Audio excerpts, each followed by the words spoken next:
cambia mi amor, por más lejos que me encuentre, ni el recuerdo ni el dolor de mi pueblo y de mi gente. Lo que no cambió ayer tendrá que cambiar mañana. Muy buenos mediodías, amigos. Un nuevo programa de Algo ha cambiado la historia. Como siempre, en la conducción, don Santiaguito Peñalosa. Y en los controles. Ya estamos haciendo macana, ya empezamos mal. Estoy nervioso y no sé por qué.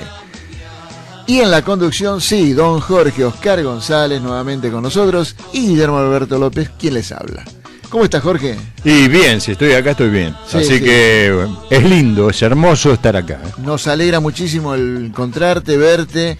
Mucha gente ha preguntado por ti. Sí, así sí, que, bueno, muchos acreedores. muchos acreedores. Che, Jorge, bueno, ya que estamos, vamos a aprovecharlo al mango y a Jorgito, ¿no?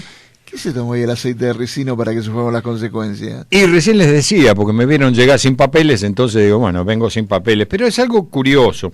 En sí, adelanté en la red que yo manejo, que es Twitter, que es, hoy el aceite de ricino se lo voy a dar al primer mentiroso del Río de la Plata. Wow. Lógicamente digo del Río de la Plata porque Argentina no existía como república ni como nada.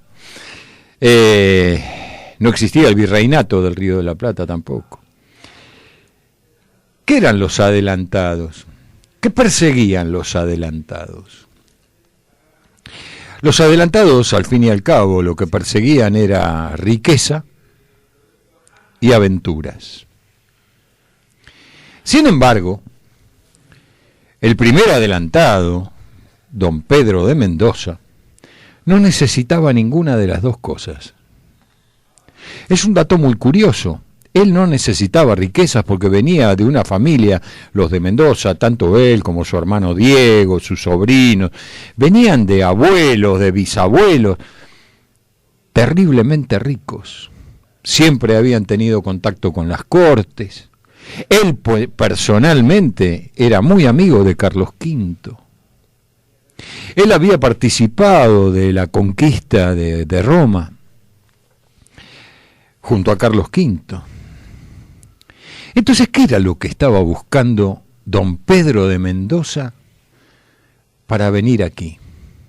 Era tanta la fortuna que tenía que la misma expedición fue financiada por él. 30 barcos se echaron a la mar, todos pagos por la familia de Mendoza. ¿Qué era entonces? ¿Qué lo había traído a don Pedro de Mendoza aquí? Don Pedro de Mendoza, como buen cortesano, vivía generalmente con los límites bastante corridos.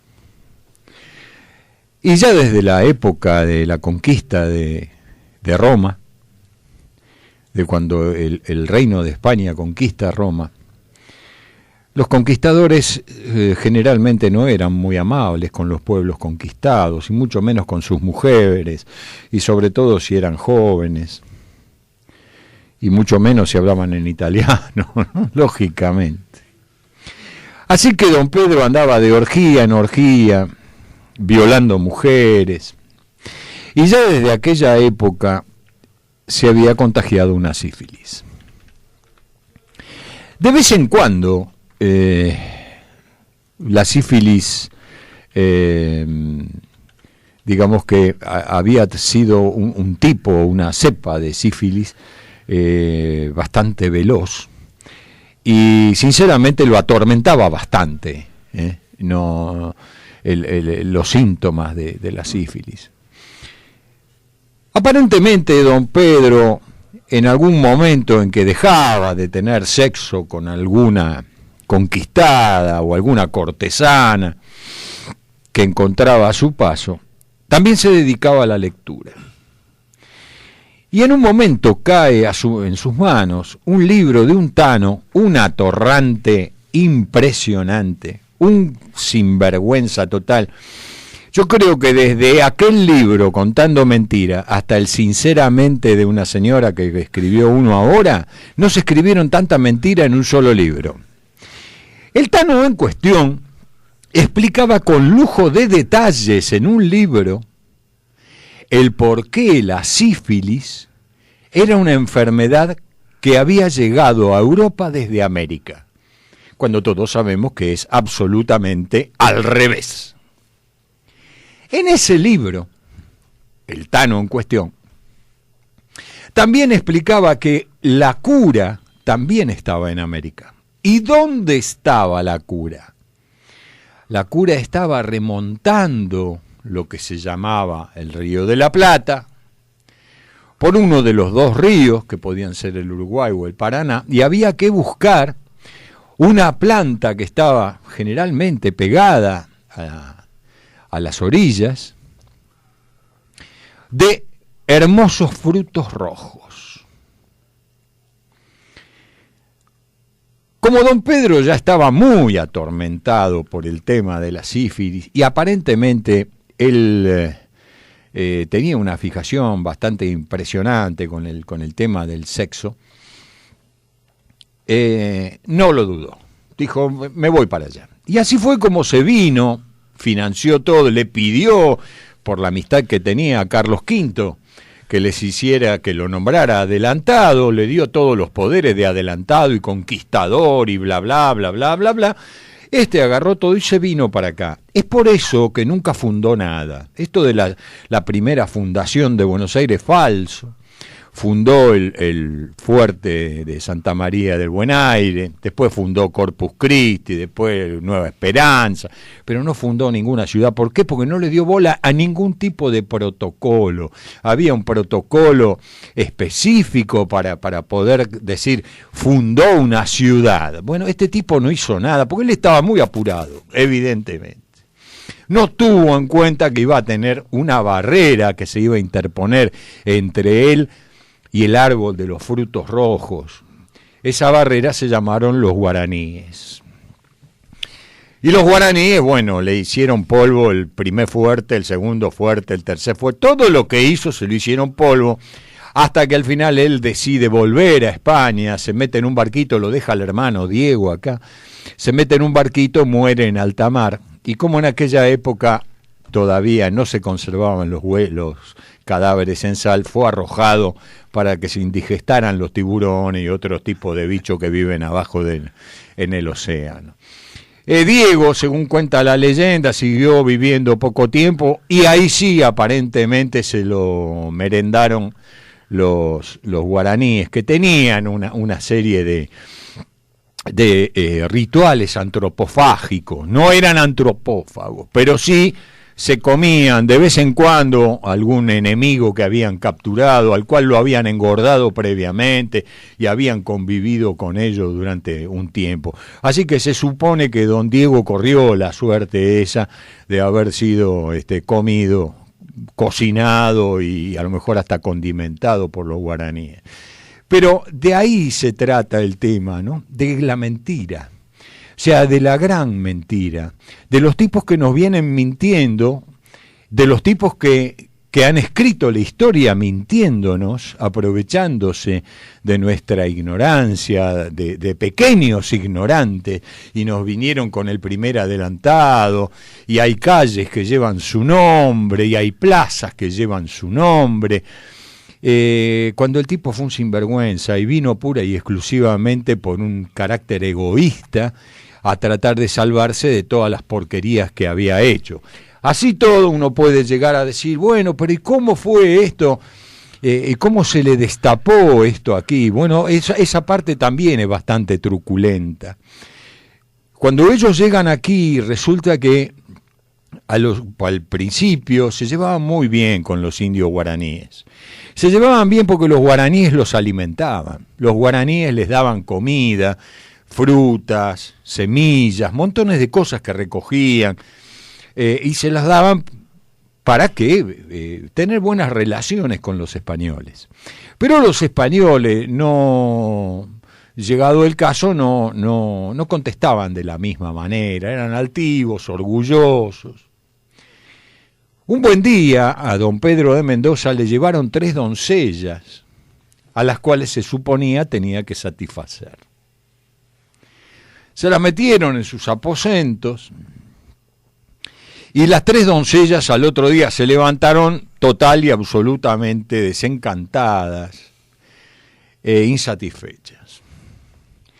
Lógicamente es muy difícil a estas doncellas, a estas chicas originarias, a estas guaraníes, convencerlas de que hubieran mantenido la boca cerrada.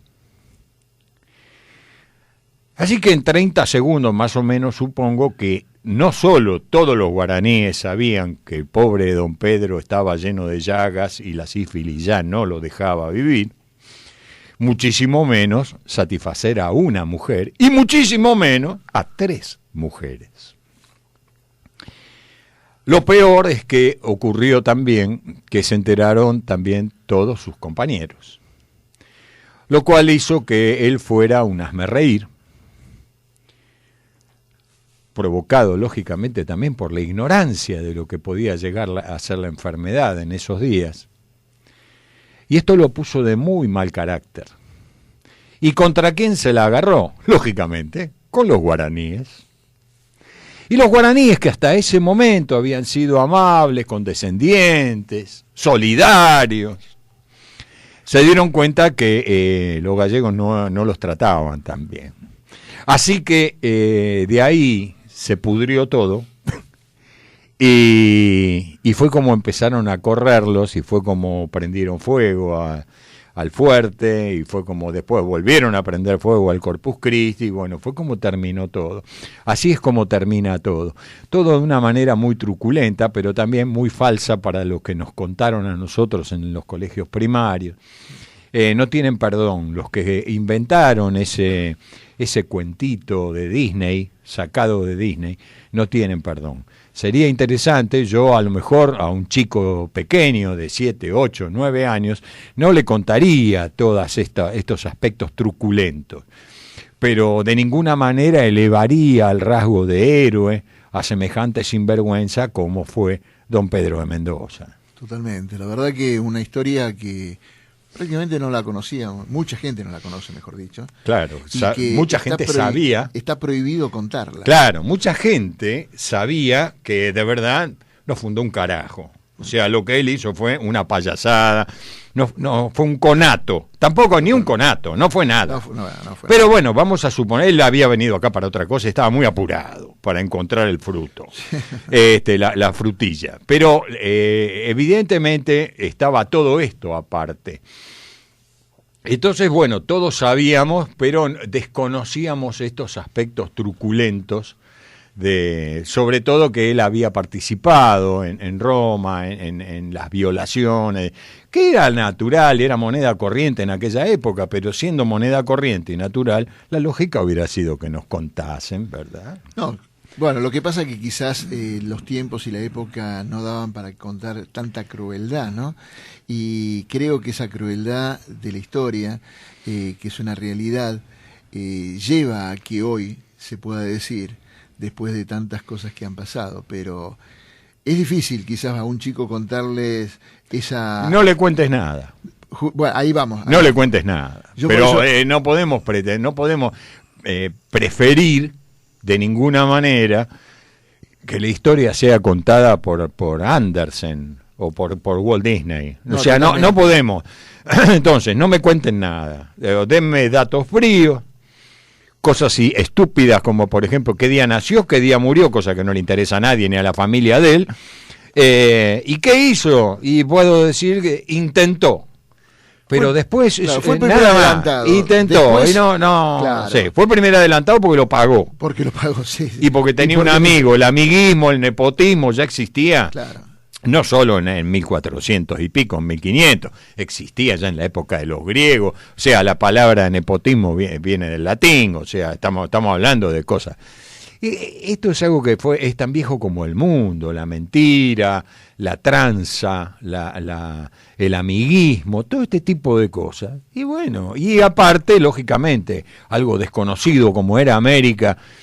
Pero lo que llamaba la atención era cómo un tipo que ya tenía todas las aventuras y toda la riqueza, ¿qué venía a buscar? ¿Riqueza y aventura? No,